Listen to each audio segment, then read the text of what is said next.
এই হ্যালো, সকাল হয়ে গেছে, তাড়াতাড়ি উঠো, বৈশান যাবা না? আমার কিছু আসে যায় না। আমি বুইড়ার বউ, আমি গর্বিত, আমি বুইড়ার বউ। যে বুইড়া আমাকে অনেক বেশি কেয়ার করে, আমাকে অনেক বেশি ভালোবাসে, যে কোনোদিন আমার গায়ে হাত তোলে না, যে প্রতিটি জিনিসই আমরা পরিপূর্ণভাবে দেখতে পছন্দ করি, কিন্তু তার বিহাইন্ড দ্য সিনে আসলে কি কি ঘটে তা আমাদের অনেকের চিন্তারও বাইরে। স্বামী সাদাদের অসুস্থ অবস্থায় প্রতি সপ্তাহে ব্যাংকক থেকে দেশে ফিরতেন রুবায়াত ফাতিমা তনি। যা নিয়ে আলোচনা সমালোচনা কম হয়নি, আর সে বিষয়ে এবার মুখ খুলেছেন তনি। তার দেওয়া তথ্য অনুযায়ী সাদাদের পেছনে প্রতিদিনের ব্যয় ছিল 10 থেকে 12 লক্ষ টাকা। তাহলে আপনারা একটু চিন্তা করে দেখুন, 3 মাসের অধিক সময়ে স্বামীর চিকিৎসায় কত কোটি টাকা ব্যয় করেছে তনি। গতকালের একটা স্ট্যাটাসের মাধ্যমে তনি জানিয়েছেন তার হাজবেন্ড 101 দিন লাইফ সাপোর্টে ছিল। প্রথম দিকে প্রায় সবসময় স্বামীর খেয়াল রাখার জন্য হসপিটালে থাকতেন তিনি।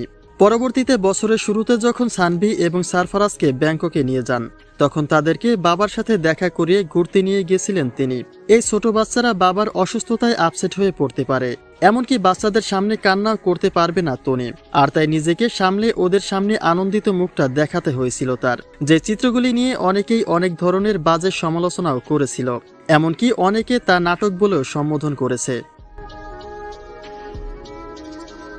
তবে এখানে শেষ নয়।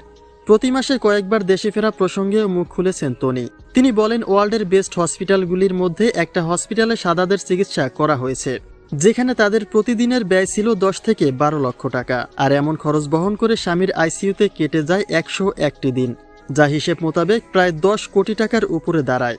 যদি তার উপার্জনের পথ বন্ধ হয়, তাহলে তনির মতো একজন সাধারণ মানুষ মাত্র 3 মাসের ব্যবধানে এতগুলি টাকা কিভাবে পরিশোধ করবে? এই সকল দিক বিবেচনা করেই হাজবেন্ডের জন্য স্পেশাল নার্স রেখে প্রতি মাসে কয়েকবার দেশে ফিরেছেন তনি। যেহেতু তার মাধ্যমে শোরুমগুলি পরিচিতি পেয়েছে, তাই তার অনুপস্থিতিতে ব্যবসায়ের উপার্জন একেবারে সীমিত রূপে ধারণ করে। অতঃপর স্বামীর চিকিৎসা বহাল রাখার জন্যই দেশে ফিরতে বাধ্য হন তনি। কিন্তু তার এই ইমোশনের দিকটি নিয়েও বাজে সমালোচনা ছড়িয়ে যাচ্ছে অনেকেই, যা কোনো ব্যক্তিত্ববান ভালো মানুষের পক্ষে কখনোই সম্ভব নয়।